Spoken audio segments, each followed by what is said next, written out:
पत्नीला वाचवण्यासाठी पतीची विहिरीत उडी, मुलाच्या समोरच दोघांचा बुडूनही अंत। केज तालुक्यातील वाघे बाबुळगाव शिवारात शुक्रवारी दिनांक 5 रोजी सायंकाळी एका अत्यंत हृदयद्रावक दुर्घटनेत पती पत्नीचा दुर्दैवी अंत झाला। विहिरीत पाय घसरून पडलेल्या पत्नीला वाचवण्याच्या प्रयत्नात पतीनेही विहिरीत उडी घेतली, मात्र दोघांनाही नियतीने गाठले। एका क्षणात अतूट नात्याची शोकांतिका घडल्यामुळे संपूर्ण परिसरात हळहळ व्यक्त होत आहे।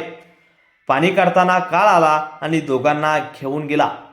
वाघे बाबुळगाव शेजारील पवारवाडी येथील शेतकरी भास्कर विनायक पवार, त्यांच्या पत्नी अलका पवार आणि मुलगा ऋषिकेश हे तिघेही शुक्रवारी त्यांच्या शेतात खुरपणी करत होते। सायंकाळी 4:30 वाजण्याच्या सुमारास अलका पवार या पिण्यासाठी विहिरीतून पाणी काढत होत्या। अचानक त्यांचा पाय घसरला आणि त्या विहिरीत पडल्या। पत्नीला बुडताना पाहून पती भास्कर पवार यांनी क्षणाचाही विलंब न करता पत्नीला वाचवण्यासाठी विहिरीत उडी घेतली।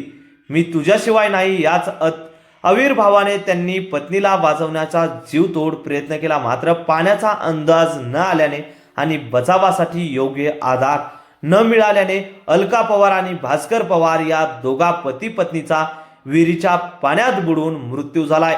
ही सर्व घटना त्यांच्या मुलाच्या ऋषिकेश डोळ्यादेखत घडल्याने मोठी शोकांतिका निर्माण झाली आहे। या घटनेची माहिती मिळताच दोघांचे मृतदेह विहिरीतून बाहेर काढण्यात आले आणि नांदुरघाट येथील ग्रामीण रुग्णालयात शवविच्छेदन करण्यात आले।